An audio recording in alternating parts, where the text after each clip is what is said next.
Dzień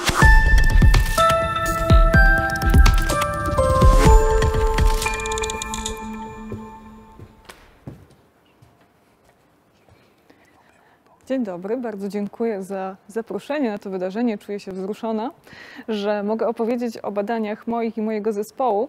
Ja reprezentuję Laboratorium Badań Rzeczywistości Wirtualnej EduVR Lab, które działa na Wydziale Humanistycznym AGH. I moja prezentacja ma tytuł "Po co filozofom Google VR i vice versa?". I tytuł ten ma genezę osobistą, ponieważ jestem filozofką, która w którymś momencie zajęła się technologią, konkretnie technologią imersyjną, w momencie, w którym VR przestał być właściwie tylko taką nowinką technologiczną, której nikt nie traktował poważnie, a zaczął się, przynajmniej dla mnie, prezentować jako coś, co faktycznie może zrewolucjonizować nasze życie.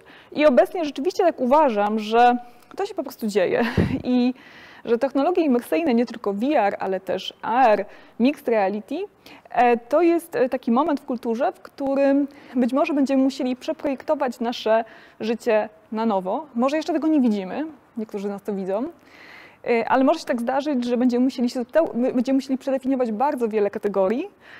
Być może to będzie rewolucja, która będzie porównywalna z upowszechnieniem internetu. Nie wiem, jak wielu z Państwa jeszcze pamięta ten moment, w którym internetu po prostu nie było, nie był dostępny. Być może powszechność technologii imersyjnych sprawi, że nasze życie zmieni się w podobny sposób, przynajmniej analogiczny, jeżeli chodzi o rewolucyjność. Zacznijmy może od samej technologii i od właśnie jej zdefiniowania, czy też przybliżenia, czym ona de facto jest. Bo jest tu sporo takich terminów, które się trochę przenikają, one nie są ostre i ta nieostrość może się jeszcze pogłębić w najbliższych latach wraz z rozwojem tej technologii. A więc mamy AR, MR, VR, Augmented Reality, Mixed Reality, Virtual Reality, rzeczywistość poszerzoną, rzeczywistość wirtualną, rzeczywistość mieszaną. Różnica między nimi jest, póki co, zacznę od rzeczywistości rozszerzonej, dlatego że to jest coś, co jest najmocniej już w tym momencie obecne w naszym życiu i najbardziej dostępne. Rzeczywistość rozszerzona to jest rzeczywistość, w której elementy cyfrowo wygenerowane nakładają się w jakiś sposób na rzeczywistość, która jest nam dostępna. I w tym momencie najczęściej dzieje się to właśnie na ekranach naszych telefonów. Wykorzystuje się tutaj obraz z kamery i na przykład na ekranie naszego telefonu, który pokazuje otoczenie, na przykład przestrzeń naszego pokoju, jak tutaj widzimy, pojawia się obraz, wygenerowany cyfrowo oczywiście, który jakoś rozszerza to, co jest nam dostępne. To jest technologia rzeczywiście dość chętnie wykorzystywana zarówno w rozrywce, jak i w marketingu, w sprzedaży. Ona jest bardzo taka wdzięczna i dostępna.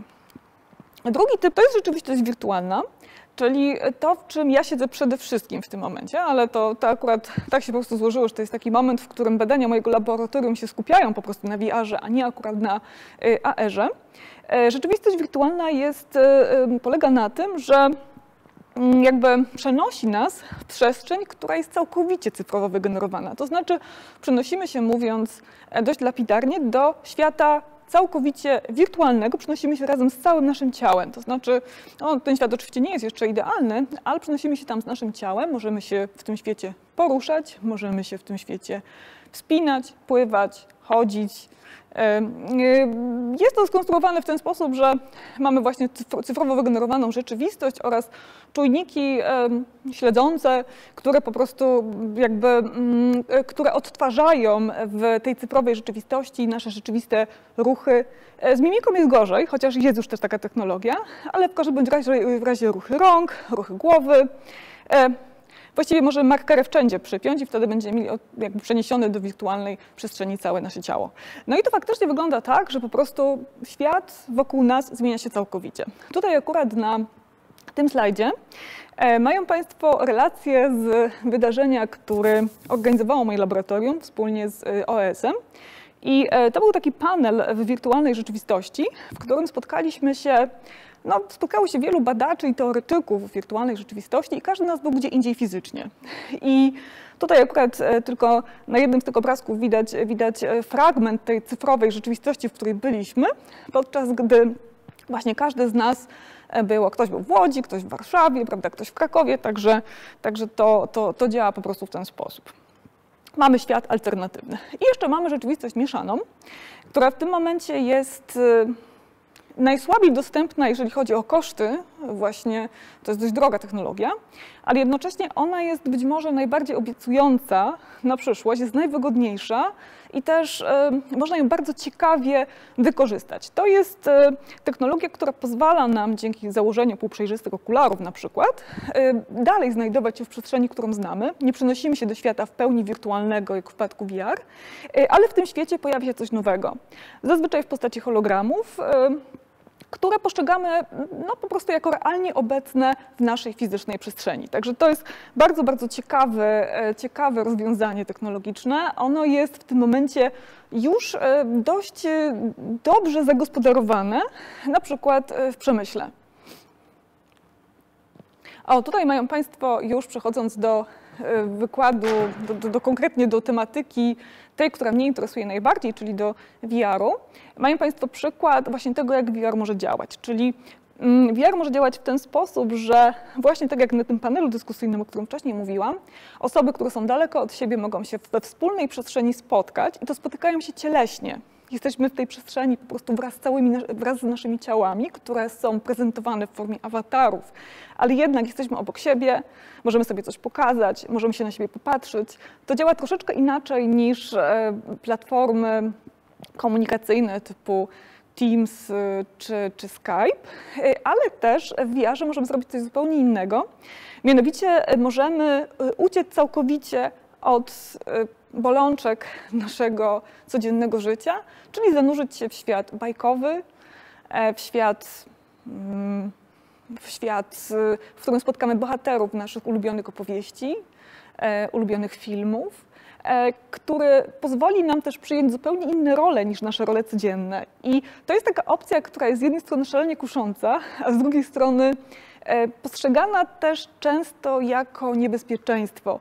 Ja pamiętam kilka lat temu, gdy gogle VR zaczęły w ogóle się na tyle, może jeszcze nie popularyzować, ale na tyle często być gdzieś prezentowane, to był tak rok 2017-2018, gdzie rzeczywiście widzieliśmy, jakie to są możliwości, że to nie jest kino 3D, tylko to jest faktycznie zupełnie alternatywna rzeczywistość, to wówczas było mnóstwo głosów, które mówiły, że jak ten VR się upowszechni, to my nie będziemy chcieli z tego świata bajek wyjść. I to jest taki główny lęk, który rzeczywiście z tą technologią się wiąże. I dla mnie jako właśnie filozofki, też badaczy kultury i popkultury, on jest niezwykle interesujący z tego względu, że ja go widzę w historii. Widzę go w tekstach filozoficznych, już starożytnych, gdzie ten lęk przed tym, że zatopimy się w rzeczywistości fałszywej i tego na przykład nie rozpoznamy, albo zapomnimy, że ona jest fałszywa, gdzie ucieknie nam to, co realne, on jest w sposób bardzo, bardzo mocny.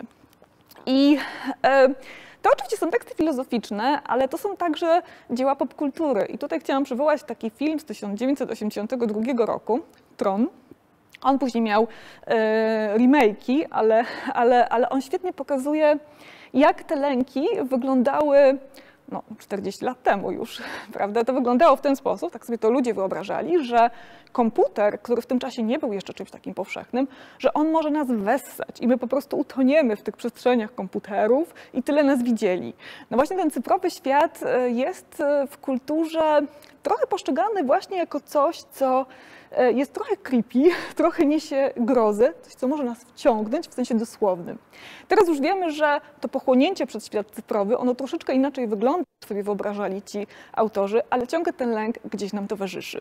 Gdy niedawno padł Facebook na chwilę, to była taka śmieszna w ogóle sytuacja, w której nagle po prostu nie ma Facebooka. Nie ma Facebooka i niektórzy odetchnęli, niektórzy nie, ale okazało się, że dla graczy VR-owych i dla ludzi, którzy w tej przestrzeni VR-owej w ogóle przebywają dość często, to było wydarzenie bardzo dramatyczne, ponieważ nagle po prostu umarły nam gogle.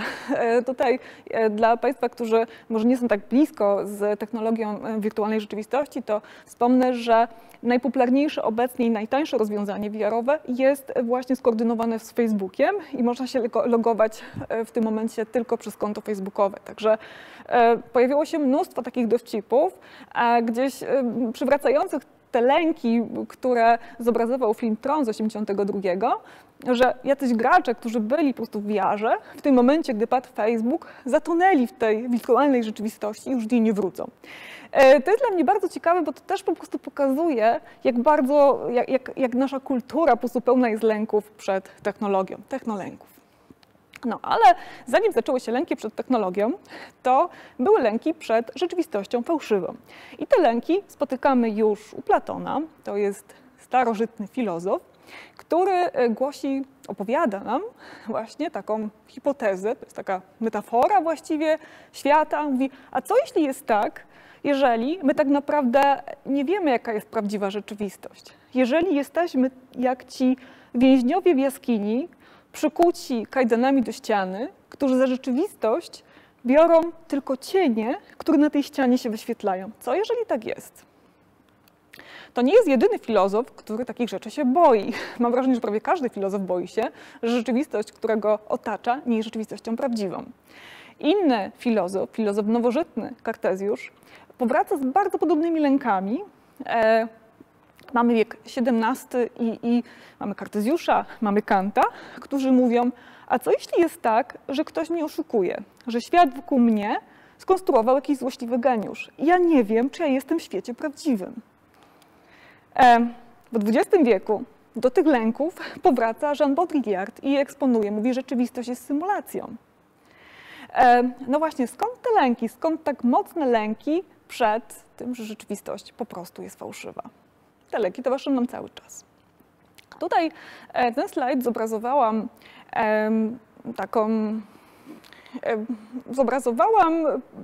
ilustracją, która z pewnością kojarzy się z Matrixem wielu z Państwa i słusznie, ponieważ teoria Jeana Baudrillarda, teoria symulacji była jedną z najważniejszych inspiracji filmu Matrix sióstr Wachowskich,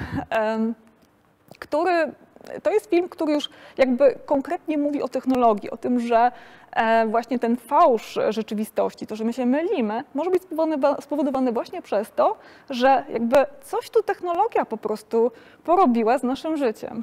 Tak, bardzo ciekawe. Filozofowie wymyślili VR, natomiast dopiero XX wiek, znający internet i komputery, potrafił tak naprawdę skonkretyzować ich lęki. Proszę bardzo, tutaj mamy kolejne przykłady takich dzieł popkulturowych, które eksplikują ten sam lęk przed tym, że rzeczywistość nasza nie jest prawdziwa. Gra Endera, Kongres Futurologiczny Lema, Avatar. O, i to jest niezła rzecz. To jest film z 2009 roku, który na całą tą historię patrzy troszeczkę inaczej. Generalnie cały czas boimy się, że ktoś nas oszukuje, że rzeczywistość, w której jesteśmy, jest fałszywa, a twórcy Awatara mówią nam, ale przecież możemy na to popatrzeć inaczej. Film Avatar pokazuje, że rzeczywistość wirtualna potrafi być nie tylko pułapką, ale może być także wyzwoleniem dla niektórych z nas. Tutaj przypomnę, że fabuła Awatara, ona jakby prezentuje taki koncept i pomysł. Cała jest skonstruowana wokół jednego pomysłu, w której mamy osobę po wypadku niepełnosprawną, która przenosi się do świata wirtualnego i nagle się okazuje, że ona tam jest bardziej sobą niż tutaj. Prawda? Że niepełnosprawność, niemożliwość takiego swobodnego poruszania się zabrała jej coś, co było naprawdę jej własne i VR jej to przywraca. Także, no cóż, na tą kwestię VR-u można popatrzeć po prostu z różnych punktów widzenia. A to już, proszę Państwa, jest fotos z konkretnej aplikacji VR-owej. I teraz chciałam się odnieść do tego, jak to z tymi lękami jest, co się sprawdza, co się nie sprawdza, czego powinniśmy się bać, a czego nie do końca. Na pewno jest tak, że VR potrafi być na tyle sugestywny i na tyle atrakcyjny, że rzeczywiście on potrafi nas wciągnąć, że ten świat bajkowy wydaje się czymś takim, wydaje się strasznie kuszący. Wydaje się strasznie kuszący, zwłaszcza w takiej rzeczywistości, która trochę działa na opak, jak na przykład dzisiaj w tej pandemicznej rzeczywistości. To wejście do VR-u jest naprawdę oderwaniem od wszelkich naszych trosk.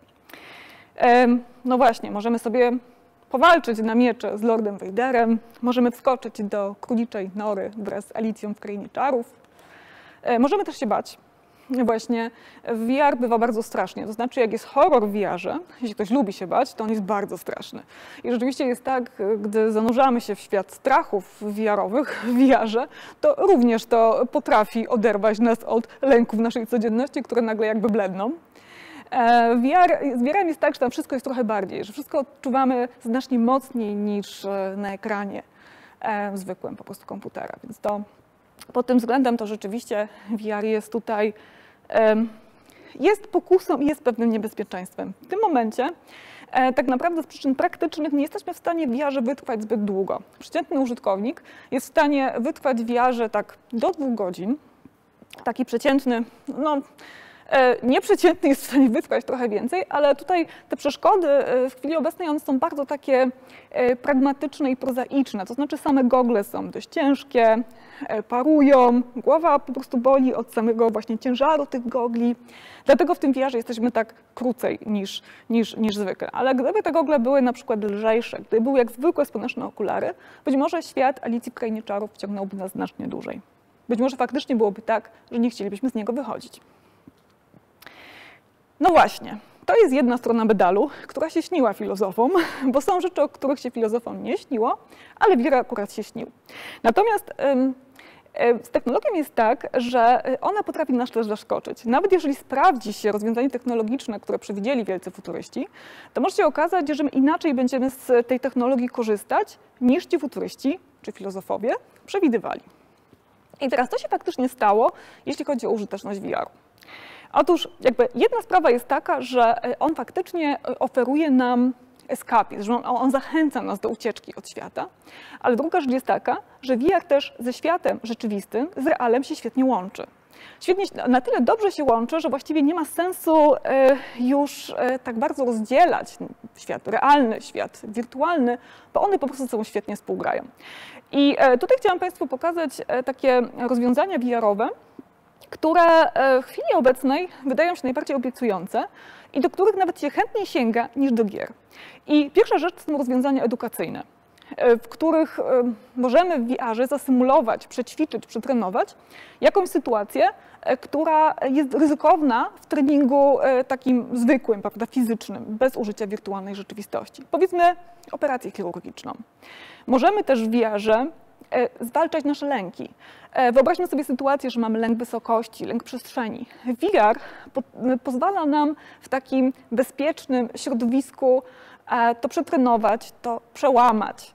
Także to jest również jakby taki sposób użycia technologii imersyjnej, technologii, która zanurza nas w świat fikcyjny, właśnie po to, żeby coś rozwiązać w świecie rzeczywistym. Inne przykłady. Tutaj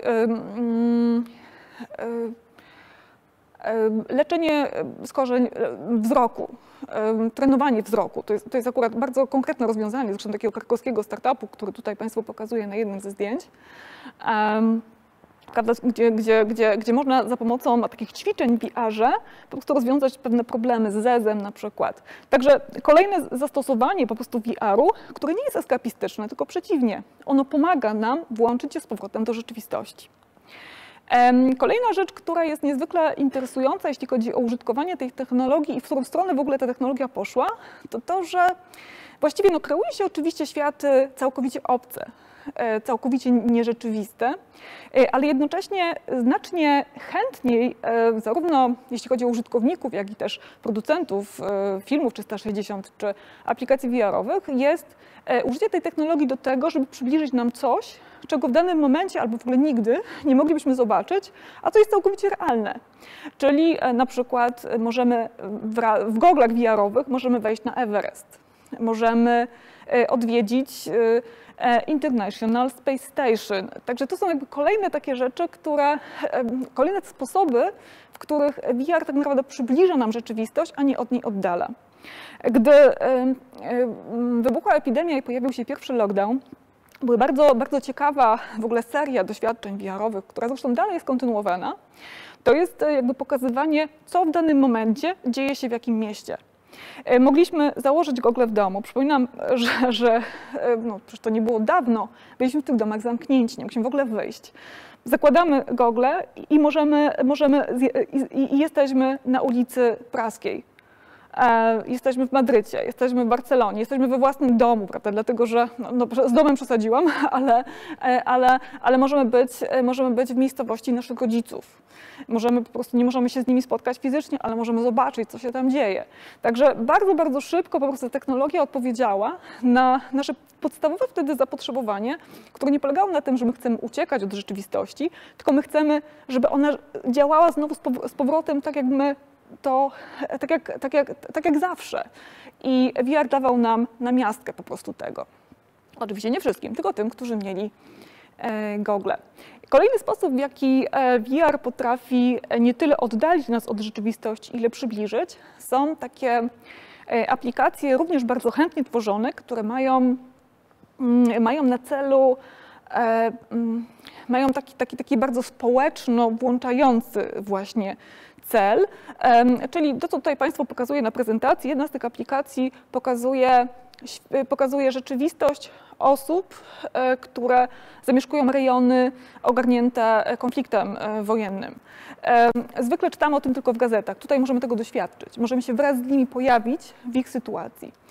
Druga natomiast aplikacja, ta bardzo taka abstrakcyjna, ta granatowa, to jest aplikacja, dzięki której potrafimy wejść w skórę osoby niewidomej. To jest w ogóle mistrzostwo świata, żeby stworzyć w VR aplikację, która przybliża nam świat osoby niewidomej, widziany przez osobę niewidomą, ale jednak się udało. To jest, uważam, też bardzo pokazuje potencjał tej technologii i to, jak bardzo taka kreatywność jest po prostu w niej potrzebna i możliwość jej wykorzystania. VR bywa także używany w pracy i chodzi tutaj zarówno o takie specjalistyczne treningi, które opierają się na symulatorach, czyli możemy na przykład przetrenować jakiś nasz zespół, żeby operował dźwigiem, czy innymi wielkimi maszynami. Tutaj zastosowanie VR-u w takich wielkich parkach maszynowych, znaczy w takich firmach, które wymagają pracy w parkach maszynowych, ono jest bardzo też użyteczne i jest bardzo chętnie stosowane.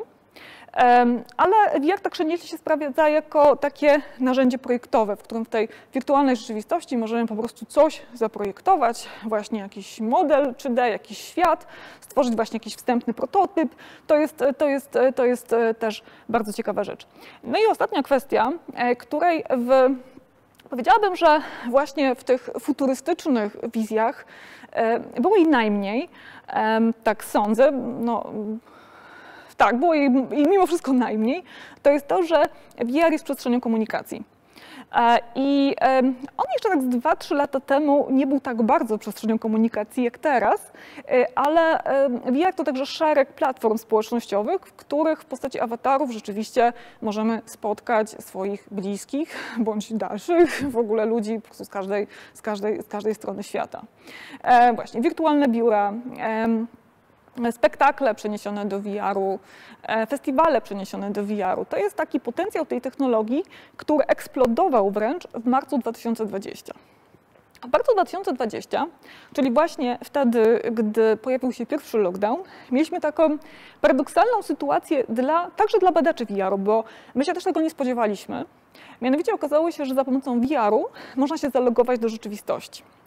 Oczywiście wiedzieliśmy wcześniej o tym i testowaliśmy rozmaite przestrzenie VR-owe służące do kontaktu z ludźmi, w których można po prostu wejść i kogoś spotkać, ale nie spodziewaliśmy się, że rozwój tej technologii pójdzie tak mocno w tą stronę, że nagle one staną się strasznie potrzebne. I to był taki namacalny, w ogóle bardzo kulturowo moment, w którym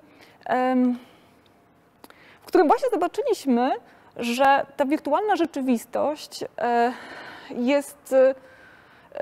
ona staje się namiastką realu w momencie, gdy real po prostu przestaje działać.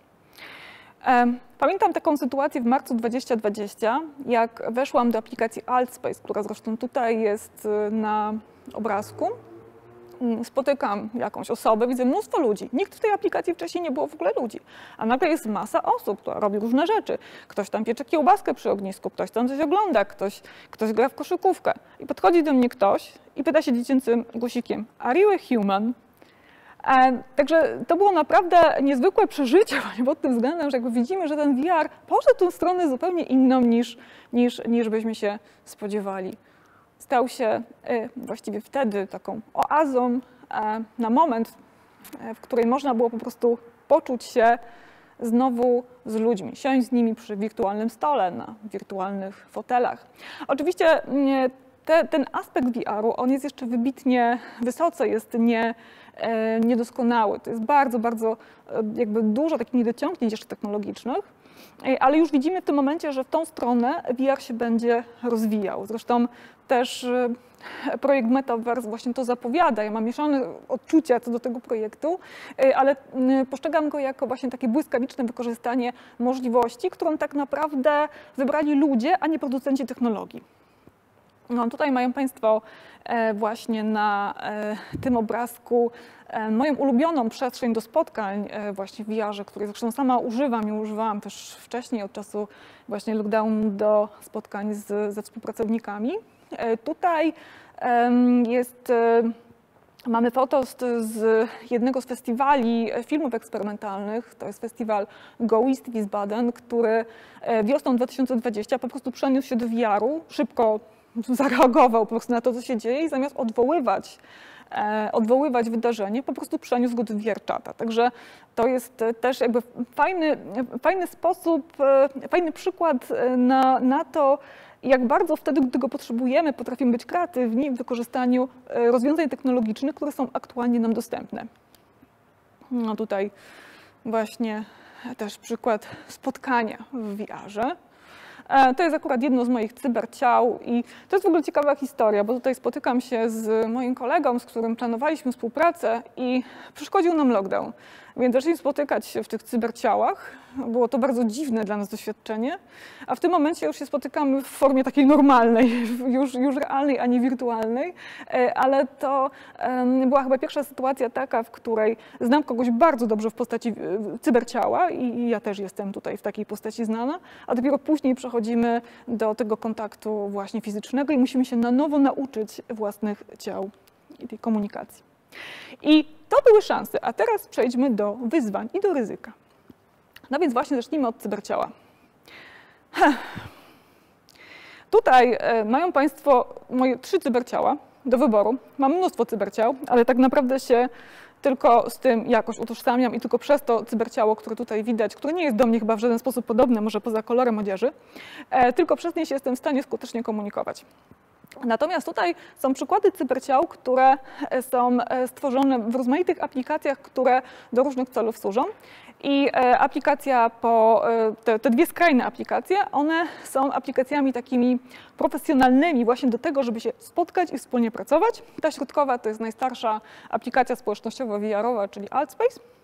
No i tutaj też jakoś wygląda na tych obrazkach, natomiast faktycznie, gdy jest się w tej przestrzeni cyfrowej i się spotyka po prostu swoich współpracowników w formie takich cyberciał, to ma się poczucie takiej dość nieprzyjemnej niesamowitości.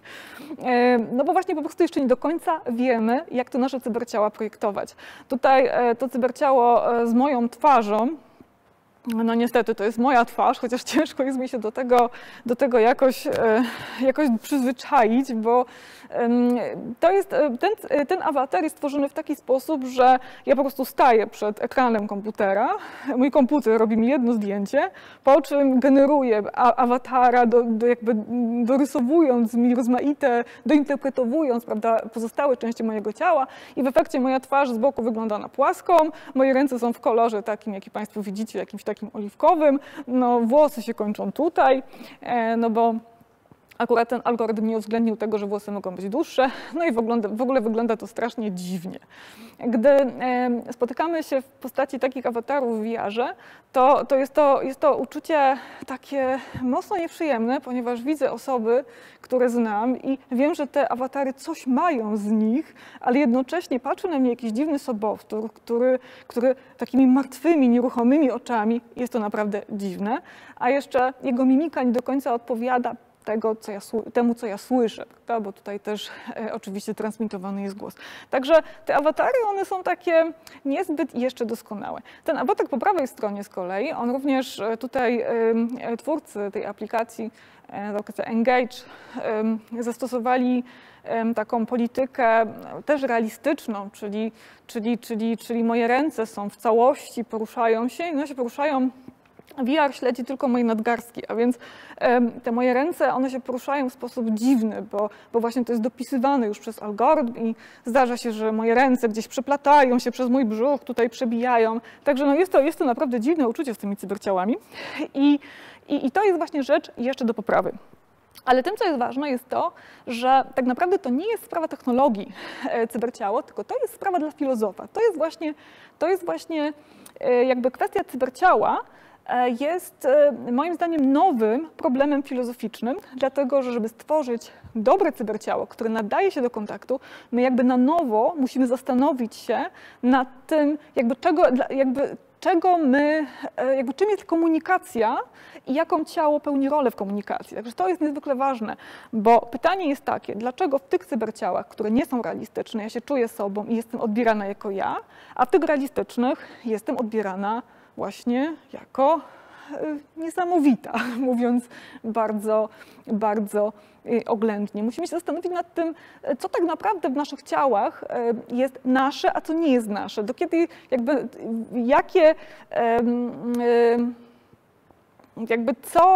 co może być przeniesione z naszych fizycznych ciał do tego, żeby ta komunikacja się udała, a co może być zinterpretowane na nowo, dlatego że przecież nasze ciało, cyberciało może być całkowicie na nowo zaprojektowane. Możemy być kimś całkowicie innym, niż jesteśmy w rzeczywistości, ale jednak nasi bliscy, którzy spotykają nas w VR-ze, czego innego mogą wymagać, prawda? Oni mogą nie rozpoznać nas w tych zielonych włosach, w tych okularach, w tych gestach.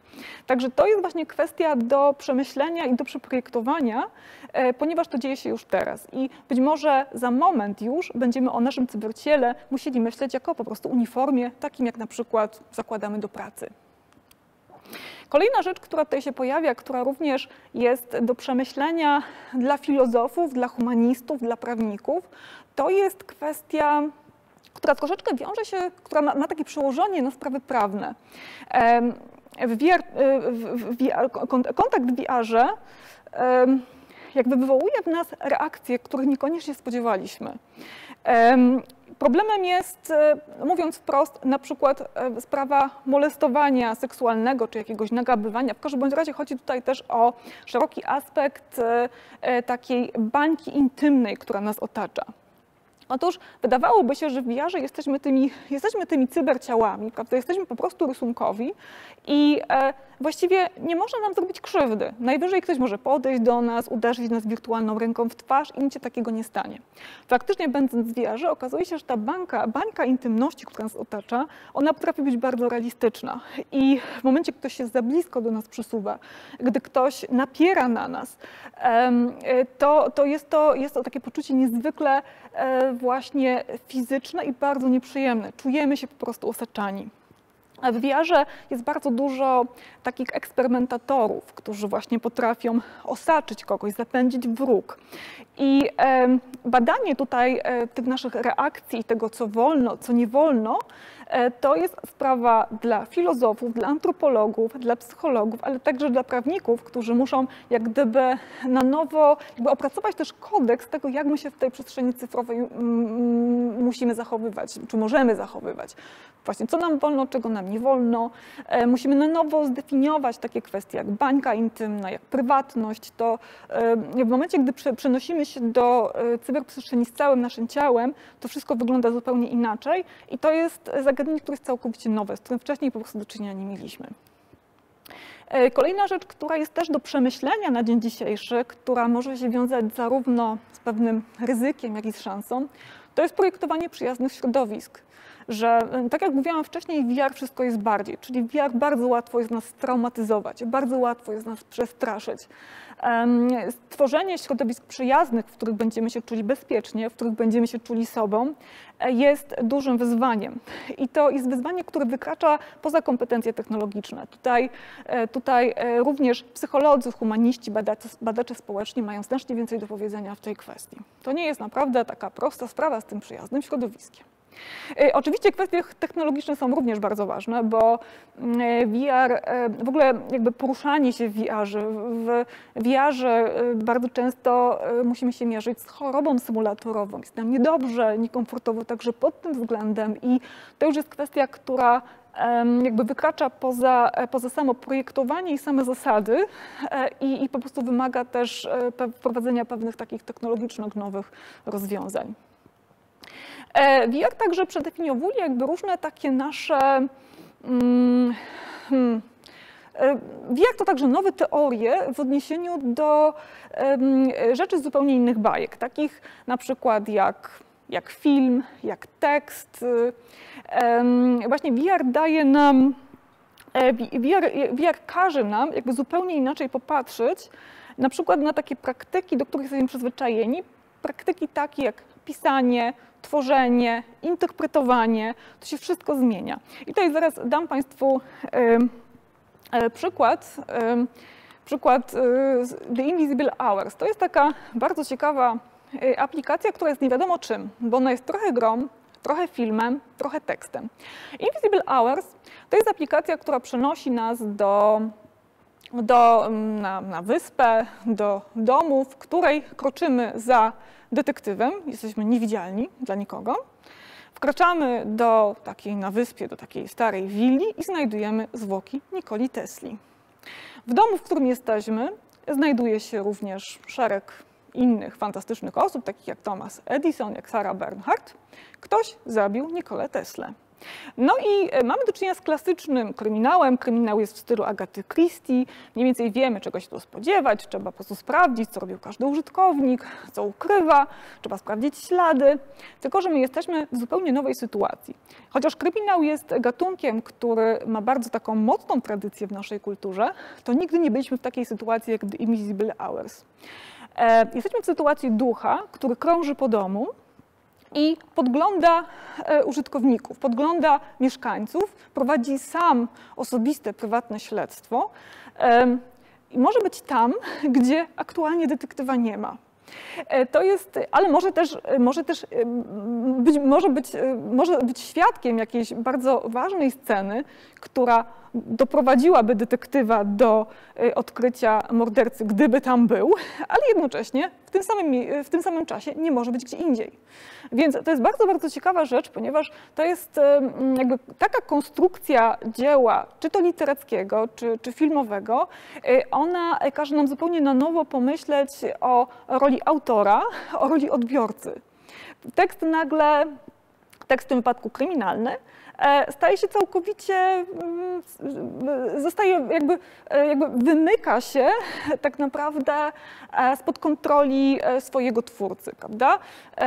Nie można jakby do końca wyreżyserować naszych działań, on staje się czymś zupełnie innym, czymś zupełnie nowym.